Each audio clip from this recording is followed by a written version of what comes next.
Здравствуйте, друзья! Сегодня я расскажу, как можно без перешива увеличить талию на шортах, либо, к примеру, на джинсах, которые не являются стретч, довольно-таки тугие, и по каким-то причинам они вам давят. Либо вы поправились, либо неудачно купили, не подрасчитали.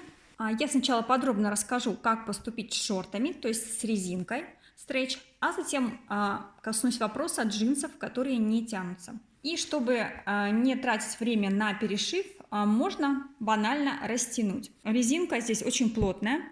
Со временем на теле, в принципе, она растянется, но это может занять несколько месяцев, либо больше. Поэтому можно просто взять и натянуть эту резинку на гладильную доску, на спинку стула, либо на сушку для белья.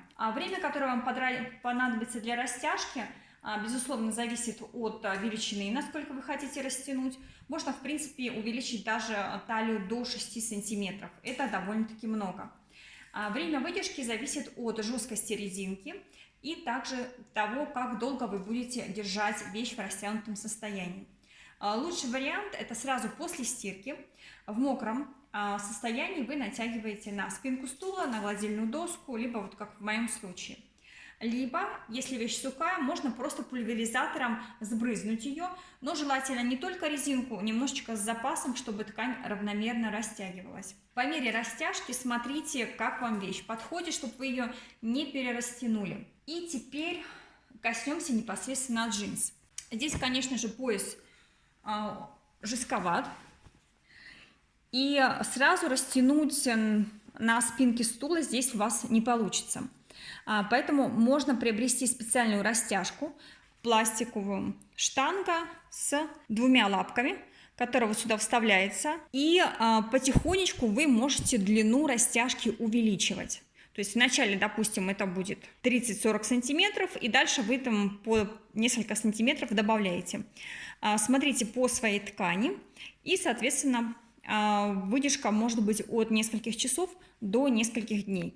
Друзья, если вам нужно джинсы увеличить значительно, то имейте в виду, при вот такой вот растяжке, либо вы используете специальную, либо натягиваете, например, джинсы на стул, большая нагрузка ложится именно на пуговицу.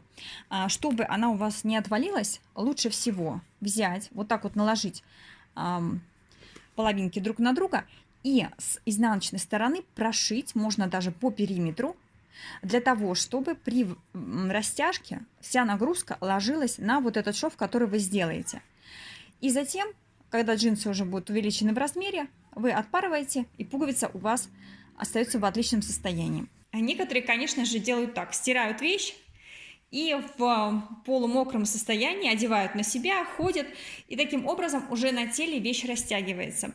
Но я бы не советовала так делать, потому что все-таки можно и простудиться, если вы будете долго ходить в мокрой вещи. Ну а в общем, вот эти два способа с растяжкой очень хорошо работают, и не нужно тратить время на перешив одежды. Друзья, а на этом все. Делитесь своими впечатлениями, как вы растягиваете вещи, и до новых встреч!